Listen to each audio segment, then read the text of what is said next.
Salve a tutti e benvenuti a Coffee Break Italian. This is the Coffee Break Italian show. Io sono Mark. E io sono Francesca. Come stai, Francesca? Benissimo, grazie. E tu, Mark? Benissimo, benissimo. In these weekly episodes of the Coffee Break Italian show, we're going to be helping you take your Italian to the next level. You're going to be working on different elements of the Italian language, improving your confidence all the time. Sì, so if you're listening to this podcast, make sure you subscribe to the podcast feed, or if you're watching the video version, subscribe to our channel on YouTube. Allora, Mark, qual è l'argomento di oggi? L'argomento di oggi, so the topic for today. Today we're talking about formality and when to use tu versus lei. Molto importante e utile. È utile. Allora, siamo pronti? Sì, cominciamo. So, Francesca, what is formality? Because in English, we don't really have this idea of a different form of you, but in Italian there is. There is. So it's basically recognizing the type of situation we are in and making linguistic choices accordingly. So in order to sound either more informal or more formal. Okay, so in this episode, we're going to be looking at that decision as to when the situation suggests we need to think about tu or lei. We'll look also at the actual structures Sì. and how the grammar aspect works. And then we'll also talk about when we make that decision and how we kind of basically negotiate. Sì, using sì, the sì. tu or the lei form. Esatto. Let's begin then by talking about exactly when we use it. When would you consider using tu and when would you use lei? There are nuances, I should say. So it's not something scientific where we can say formal or informal, but you can have some sort of ideas. For example, if you go to Italy and you speak to strangers, it's safer to be formal when you address them, unless it's obviously children or very young persons. So strangers, at times at work, again, depending if it's someone you know well or maybe your boss, you want to be formal. University or school, there is a lot of formality in Italy. So when addressing teachers or professors, whereas when talking to friends or very young people or people you know well, you can be relaxed and be informal. Okay. In English, we use slightly different ways in which we can be formal. We use titles, we use perhaps different phrases and so on. And that also happens in Italian, but we'll come to that a little later. Let's first of all focus on the grammatical concept here, Sì, because we've got two different versions for a singular you. sì. One of these, and you may well be very familiar with this, but we'll go through it and we'll review this, and we'll do it quite quickly so that we can move on from here. But the informal you is The informal you is tu, tu, and then the formal you is.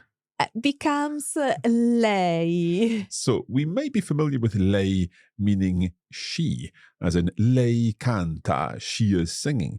But the lei there also is used as a formal you. And typically when we're writing it, we use a capital letter. See, that's right, Mark. It's not compulsory, but especially for learning purposes, we tend to spell lei with a capital L when it means you formal, so that learners can immediately identify it and understand it's nothing to do with she, but it's you, and it can be a man or a woman, so there is no connection with the she pronoun, and that's the formal way of addressing someone. Okay, now, so the pronoun itself changes, but also the verb form changes. Ovviamente, so we need to use the verb in the third person singular. For lei. For lei, And for sì. tu, it would be the second person. Sì, sì, sì. So if we take the verb cantare, I said earlier, she is singing, but if we say you are singing, Tu canti. using the tu form, and then you are singing formal. Lei canta. Okay, so it's fairly straightforward. The ending changes, and that's an are verb. Of course, it happens slightly differently in other verbs. Let's take aprire. Sì. So you open. Tu apri. And you open formal. Lei apre. Okay. So what else changes? What other things do we need to think about here? Well, we need to think about, as I said before, about the situation. We need to consider titles in Italian as well, as you said before in English. So if we have words like signore, professoressa, dottore, obviously that's an indicator of formality. But we also need to consider all the other elements in the sentence.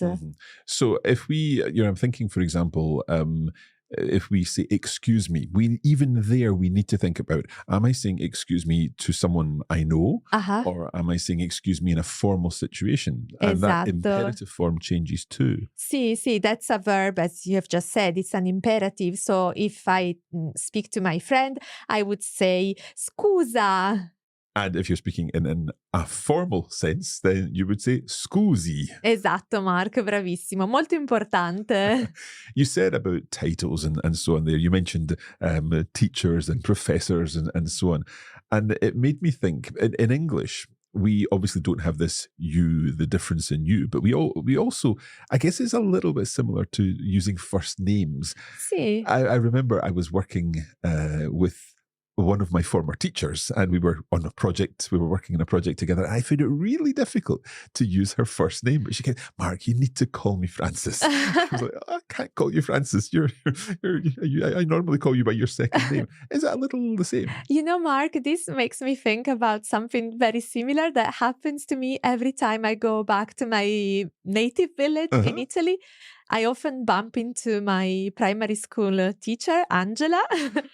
And she would say, Ciao Francesca, come stai? Come va la vita in Scozia? And I would reply, Buongiorno maestra.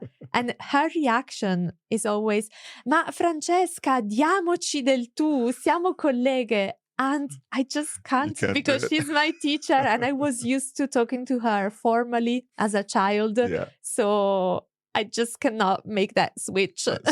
But Francesca, you introduced a really, really useful phrase there. Diamoci del tu. So let's think about what this means. It comes from the verb dare, which literally means to give. Sì. But diamoci del tu is that really useful phrase that means let's use the tu form together. Esatto, sì. And this is one of the different ways that we have in Italian to negotiate the formality we are going to use. Because as I said at the start, it's not always clear or there is the possibility of switching to a more informal way of speaking. For example, if someone is using the formal way of speaking to me and I think, oh, this is too much, we can relax, I could say, ma dai, dammi del tu, or non darmi del lei. Right, so let's take both of those separately. We've got dammi del tu. So it's dammi, give me, del tu, of the tu, something like that. But dammi del tu. Sì. And then there you also said don't use the lei form with me. And that's a negative imperative, so we're using an infinitive. Bravissimo. Non darmi del lei. Sì. Don't use the lei form. Let's go through those two. In fact, we'll do the three sentences again. Let's begin with let's use the tu form together. Diamoci del tu.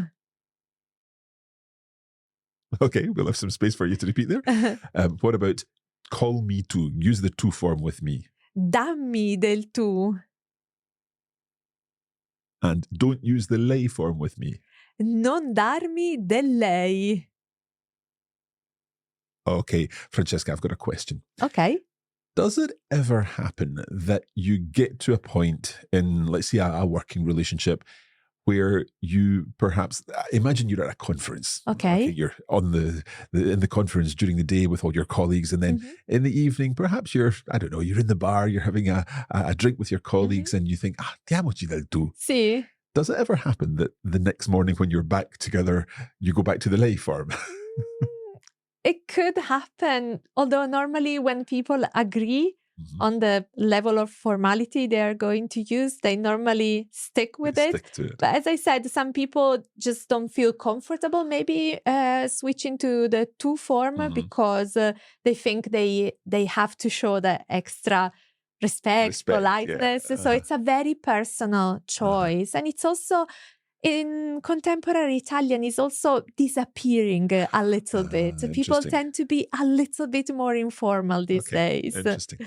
Now, I've got two questions for you, Mamma Francesca. mia. Due domande. Vai. First of all, we've talked about singulars, tu and lei. What happens in the plural? Okay, normally for the plural, we just use voi for both situations, formal and informal, and it's correct, it's polite. However, I should say there is formal you in Italian, which is loro, so the equivalent of lei, but in the plural. Yeah, okay, so loro, and therefore the third person plural verbs. Esatto. However, we don't really use it that much, and it only happens in very, very formal scenarios. I can imagine going to a very posh hotel in Venice and then being asked, loro sono I signori Verdi? Okay, I get it, yeah. So loro sono, loro vogliono. Loro vogliono accomodarsi. It does sound very formal. Sì, and you don't need to use it. Very few people use it, but it does exist. Okay, so that's our first question. The second question I've got is about geographical variation. Does it happen everywhere that we use tu and lei? Normally, that's the case. However, I'm thinking if you go towards the south of Italy, and I'm thinking in particular about Naples and Napoli, there is the tendency there to replace lei with voi. Right, so using the plural you form as a formal you, like we would do in French. Sì, esatto. Ad esempio, Mark, volete un caffè?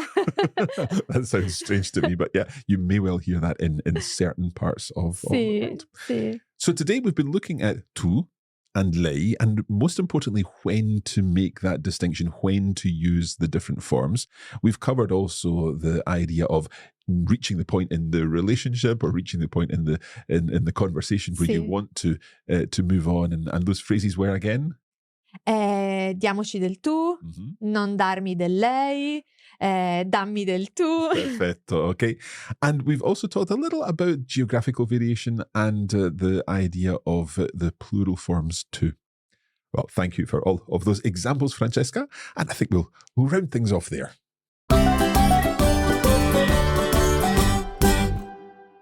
So we hope that you have enjoyed this lesson, finding out about tu and lei. But if you prefer to see things written down, then we also have a blog version of this lesson. So you can find the link in the description of the podcast. And if you would like more help with your Italian, you can sign up for regular free email lessons. That's right. We send out regular lessons where you can improve your Italian, work on your vocabulary, perhaps do a little bit of grammar work, some reading, idiomatic expressions, all sorts of different lessons. And these come straight to your inbox. Francesca, how do our listeners and viewers sign up for that? Just visit coffeebreaklanguages.com/Italian. We'll be back next week. In the meantime, you can look out for that mini lesson in your inbox if you've signed up for it. È tutto per oggi. Sì, grazie mille, Mark. Grazie a te.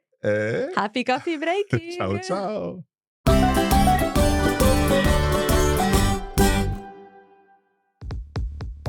You have been listening to a Coffee Break Languages production for the Radio Lingua Network. Copyright 2023 Radio Lingua Limited. Recording copyright 2023 Radio Lingua Limited. All rights reserved.